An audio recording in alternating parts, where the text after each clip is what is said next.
వచ్చేసి legal metrology inspector Tirupati. మేము weights and measures సంబంధించిన డిపార్ట్మెంట్ ఇది.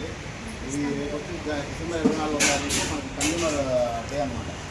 జాతీయ వినియోగదారుల దినోత్సవం సందర్భంగా అన్ని చోట్ల మీకు ప్రజలకి వినియోగదారులకి అవేర్నెస్ ప్రోగ్రామ్స్ కండక్ట్ చేస్తాం. దాంతో పాటు అక్కడ ప్రోగ్రామ్ నిర్వహించడం జరుగుతుంది. ప్రధానంగా మీరు ఇక్కడ డిమార్ట్లో కొనుగోలు చేస్తున్నారు కదండి. కొనుగోలు చేసిన తర్వాత వెయిట్ కరెక్ట్గా ఉందా లేదా అనేది మీరు చెక్ చేసుకోవాలి. చెక్ చేసుకోవడానికి మనకి బయట అనేది ప్రొవిజన్ వెయిట్ మిషన్స్ అనేది బయట ఏర్పాటు చేయడం జరుగుతుంది. మీరు కొనుక్కొని బయటకు వెళ్ళేటప్పుడు ప్రతిసారి బిల్ తీసుకోండి. ఎగ్జాక్ట్ ఖచ్చితంగా అయితే బిల్ అనేది అయితే తీసుకోండి. తీసుకున్న తర్వాత ఆ బిల్లు వచ్చిన వెయిట్ ఉందా లేదా అనేది మీరు బయట చెక్ చేసుకోవాలి.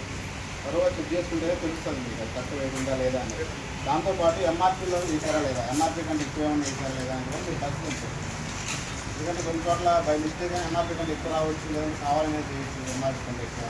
కాబట్టి అవన్నీ నివారించడానికి ఏంటంటే మీరు వినియోగదారులు కూడా కొంచెం జాగ్రత్తతో వ్యవహరిస్తే చాలా మటుకు మనం తగ్గించవచ్చు.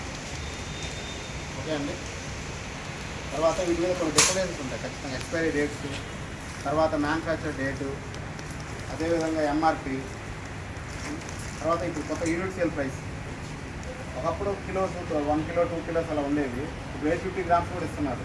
వినియోగదారుడు ఒక గ్రాముకి ఎంత రేట్ పడుతుందని తెలుసుకోవడానికి కూడా ప్రతి కంపెనీ కూడా గ్రాముకి ఎంత పడుతుంది, ఒకవేళ అది లీటర్స్లో ఉంటే ఎంఎల్కి ఎంత పడుతుంది అనేది కూడా మ్యానుఫ్యాక్చర్ ఇవ్వాలి. ఇవన్నీ డీటెయిల్స్ అనేది దాని మీద ఉన్నాయా లేదా అనేది మీరు చూసుకొని కొనుగోలు చేయడం అనేది చేస్తే బాగుంటుందని చెప్పేసి ఓకే అండి.